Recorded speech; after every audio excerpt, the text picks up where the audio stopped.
nakita mo yung cellphone ko? Baka nasa loob lang. Wala eh. Naggalungkat na ako lahat. Wala. Eh, hindi ko makita. Saan mo ba nilagay yun? Nakapatong lang doon sa lamesa yun eh. Ito ba yung hinahanap niyo?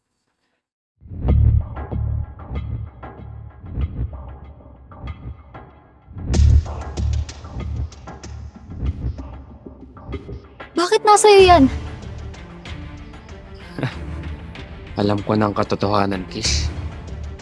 Na hindi talaga kita kapatid. At may relasyon kayong dalawa ni Mike.